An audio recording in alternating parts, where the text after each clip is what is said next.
जहानाबाद। जहानाबाद बिहार का एक प्रमुख जिला है जिसमें ऐतिहासिक, सांस्कृतिक और प्राकृतिक समृद्धि का अजीबोगरीब मिश्रण देखने को मिलता है। इस शहर का नाम मुगल सम्राट शाहजहां की पुत्री जहां आरा बेगम के नाम पर रखा गया, जिनका जन्म 2 अप्रैल 1614 ईस्वी में हुआ था। जहां आरा बेगम के नाम से प्रेरित यह स्थान एक सांस्कृतिक धरोहर का प्रतीक है जो भारतीय इतिहास में महत्वपूर्ण रूप से साकार होता हुआ दिखता है। जहानाबाद का इतिहास बेहद गहरा है, लेकिन इसका अधिकांश हिस्सा मगध के ऐतिहासिक संस्कृति से जुड़ा हुआ है। वर्तमान का जहानाबाद पहले गया जिले का हिस्सा हुआ करता था, इसलिए वास्तविक रूप से जहानाबाद का इतिहास गया और मगध के इतिहास के साथ देखा जा सकता है। जहानाबाद जिले की स्थापना 1 अगस्त 1986 को हुई थी।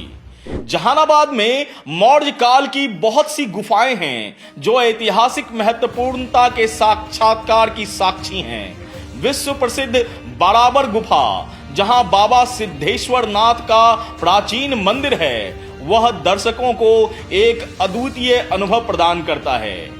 यह जिला बिहार की राजधानी से रेल मार्ग से 45 किलोमीटर और सड़क मार्ग से 56 किलोमीटर की दूरी पर स्थित है, जो दर्धा नदी एवं यमुना नदी के संगम पर अवस्थित है। इसके उत्तर में पटना, दक्षिण में गया, पूरब में नालंदा और पश्चिम में अरवल जिला है।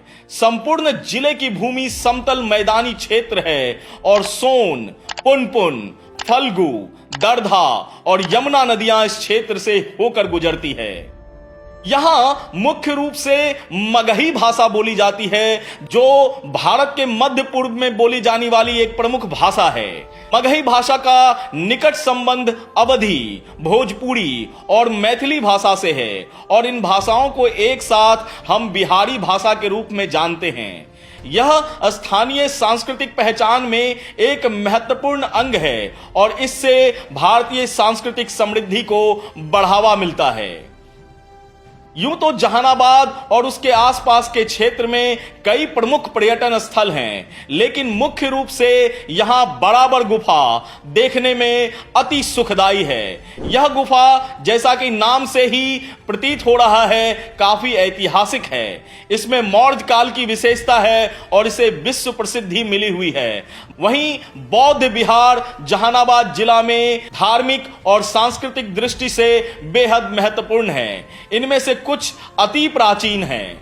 हाल के कुछ वर्षों में जहानाबाद जिला क्राइम के मामले में काफी आगे रहा और कई सारे जगह पर अपने क्राइम की वजह से यह जिला सुर्खियों में रहा। लेकिन पिछले कुछ वर्षों से यहां क्राइम का ग्राफ अब धीरे धीरे नीचे जा रहा है और इसी क्राइम और नक्सली हिंसा पर आधारित इस जिले के ऊपर एक वेब सीरीज भी बनी, जो कि सोनी लाइव प्लेटफॉर्म पर देखी जा सकती है। इसके अलावा इस जिले को लेकर कई सारे भोजपुरी गीत भी बनाए गए, जो कि अलग अलग सोशल मीडिया प्लेटफॉर्म्स पर काफी सुर्खियां भी बटोरते हैं। ऐसे ही एक और जिले की कहानी को लेकर आपके सामने उपस्थित होगा मैं बिहार हूं।